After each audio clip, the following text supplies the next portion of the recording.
All right, hey guys, welcome to Drivetime for this week. This week we are very fortunate to have a good friend of mine, Eric Stratman. Eric is not just another face you're going to see in the crowd there at Cape Christian, but he's a business owner. He runs an online ministry, Fat Dad Ministries. That's with a PHAT. And also he manages CrossFit ENG here in Cape Coral. So that place is pretty legit. I was just there the other day. So while I was there, you and I were actually having a conversation, and you made a comment just in a general conversation that really struck me, and it stayed with me. Is really why we're here right now, is because it really spoke to how you go about your day-to-day, not just in your business, but just in your normal walking around life. And I'd love for you to, I guess, explain the conversation, the context of what I'm even talking about, and really why that's important. So we were talking about Jesus. No, thanks, Dave. A great introduction. I appreciate it, and I really appreciate you guys having me on. And yeah, going into that conversation, it was just, as you said, it was just that normal conversation of how we approach our faith in our daily life, and are we living it through what we do, no matter where we work, no matter who we work with or work around, and and not really focusing on it, but realizing that, hey, we all have the platform that God has blessed us with. And, I get to work in a very social environment at the gym, and online's obviously online and it's one-on-one. But when you're in that setting and you can really dig into somebody and see where they're at or where they're struggling with, and it's just that initial ask of somebody is, where do you go to church? Not just, do you believe in God, or where are you at? Because I believe that's such a big part of, the works living through our faith, is helping others to come to Christ. Because when I was not a believer for a really long time in my life, I wish somebody asked me that, because I'm like, I don't go to church, or where are you going? And I think it sparks some great conversations. And it's not something, that, we talked about that. It's not shouting it out to, hey, everybody, and poking them in the chest, where do you go to church? It's when you have that intimate minute, either you're tying your shoes next to each other, or, obviously the office setting, it's at the water cooler, or, stretching out at the gym, or whatever you're doing. But it's great to really help everybody tie in to realize that, hey, there's people here that care about you and care about the rest of your life eternally, not just here on earth, and know that there is somebody that's got an ear for you and somebody that wants more for you. So it's... No, I like that, how you're saying, it's that intimate minute. You're capitalizing on, shared time. And I guess one of the things that struck me when we were talking was the fact that you don't say, hey, do you go to church? You present it as, the assumption is they go. Yes. And I think most people, who are non-believers, they like the idea that they're a good person. And as a good person, I think most people believe that they're inherently good. And obviously the Bible's got a lot to say about that, but that as a good person, they want to be viewed that way. And if they're viewed that way, then it shouldn't be surprising to someone that they go to church. So I think for a non-believer to be approached with a, hey, where do you go to church, versus, oh, do you go to church? And they have to go, oh, no. I think you open up a dialogue, almost presenting the idea of, hey, you seem like a decent person. You seem like someone who would go to church. And I think it creates a different tone to the conversation that you get to offer it up without it feeling weird or creepy, or, oh, you're the crazy guy who's gonna, try and hand me a little booklet and tell me I'm about to die. Yeah. And that's just it. It's the assumption that they go to church not because, that's what is right for everybody, and that's because you're assuming that, they do that because they're, the perfect person. It's just, hey, this is what we do in our society, and that's what I'm assuming everybody does that I come across. And what's been wonderful about that experience, because as you and I talked about it, and I thought about it more, because again, I just talked about it, and then you were like, hey, how this struck a chord with you, and is that I've never had a negative return on that question. Like, hey, where is it you go to church? I don't, or I haven't been, I never been, or, I don't go to church, but it still allowed that conversation to continue, because it's like, hey, I go to Cape Christian. It's awesome. Hey, how we're dressed right now, a cup of coffee are good. It's not a, show off, because God doesn't care, and from there it allows, at least that door got cracked open a little bit, because there's been times where that's led into a 90-minute conversation with people, and it's been awesome. And there's been times where it was like, hey, that was it. And it kind of, died there, that conversation, but then picked up the next time we saw each other, or the next time there was that, as I say, intimate moment, because sometimes it's people in a big class or big setting, but it allowed it to build and build. But it's just, and I think there is something that to be said about assuming the best about people, and not saying, that assuming like, well, do you even go to church? That's a totally different way to say, to approach somebody, and know that, you assume the best out of them and the best for them. And then sharing your faith is it, that is so important. And I'm glad, that it's something that hopefully can help others, share their faith, or really try to just crack that door open with others.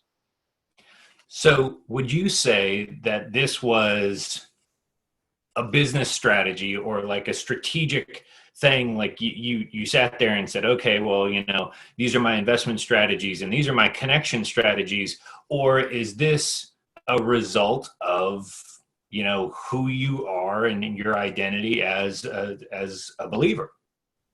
Yeah, that's a great perspective. And absolutely, I was wondering, I was saying, man, how many dollars I can bring in if I ask everybody if they go to church? No, it was going back and saying that, we used to run a men's group at our previous facility, and, knowing that God had blessed us with all of that, like a job wherever we're at, whatever business we own or we run or whatever we're into, that's a blessing from God. And that's your platform he's given you. And it's one of those benefits. And I've heard it, a number of times, that people would come to our facility because that's how they were treated. It wasn't because, hey, dude, that's the Bible guy, or that's the, the Christian gym. It was, I won't play certain types of music in the gym. I wouldn't allow coaches to talk, use foul language. It just wasn't the atmosphere and the environment that I wanted to present. And, this is something that is been, ongoing, and it allowed us to bring people into our facility that were like, hey, I love going to this place, but it's just the music. I, feel like I need an exorcism after I, work out there, or, the language that everybody uses is, one that I don't want to be around, and it's tough. And it was, it's been a blessing on it. And it's one also with, goes hand in hand. And I wanted to, dive into this a little bit, is with that faith is one of those challenges we talked about a lot through that process, is like prayer. That's the P in fat, right? Okay. A little plug for Fat Dad Prayer, right? That's the number one.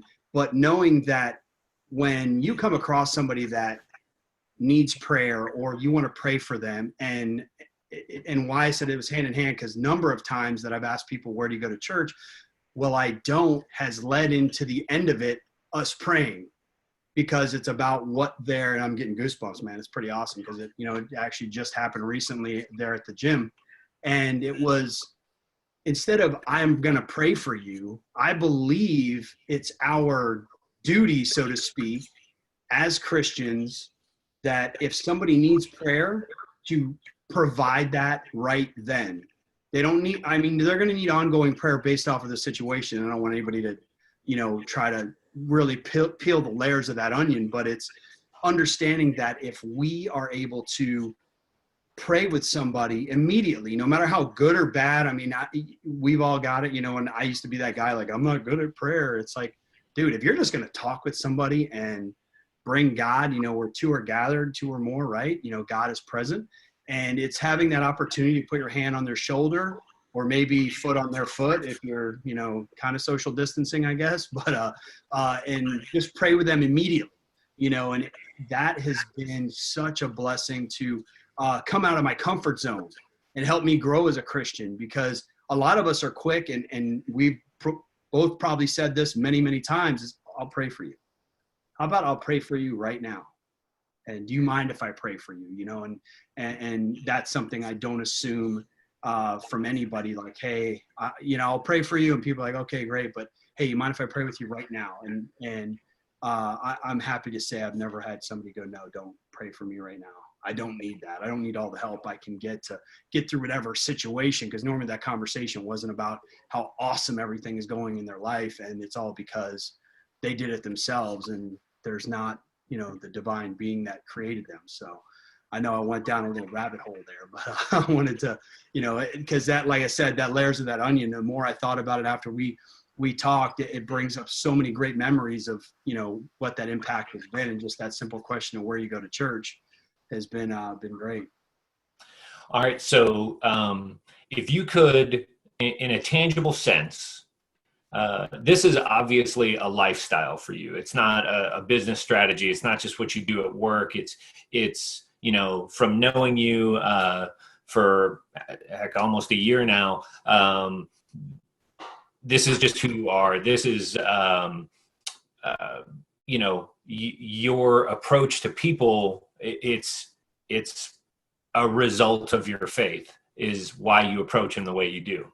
Yeah. But if there was one thing, or maybe two quick things that you could offer up to the guys who are watching right now, of how they can start moving in that direction to take that posture with other people, especially non-believers, what would that one thing be that you would offer up?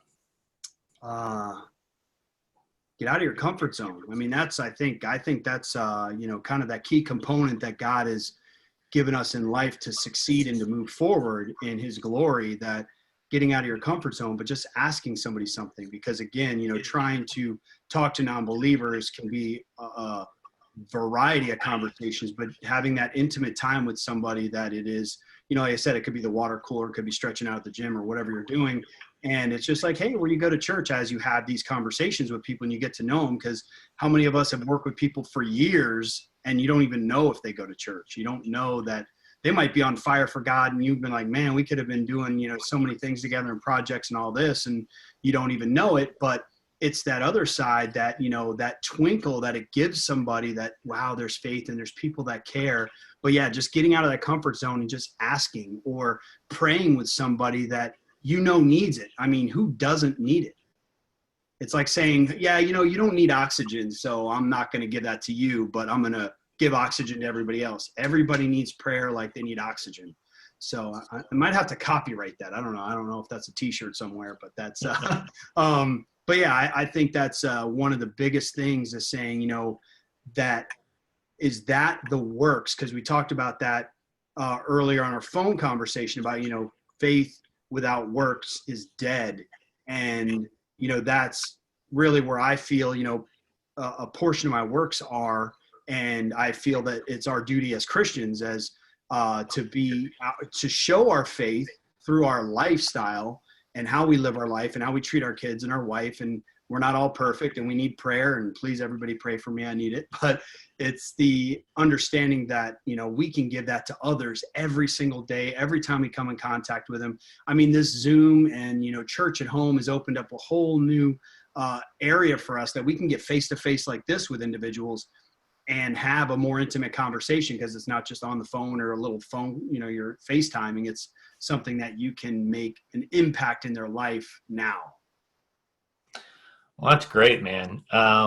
Hey, I just want to say thank you for taking the time to hang out with us, and to just continue to add that next component for a lot of us who are walking the walk and just trying to get a little bit better as a dad, better as a father, as a son, as a brother, as a Christian brother.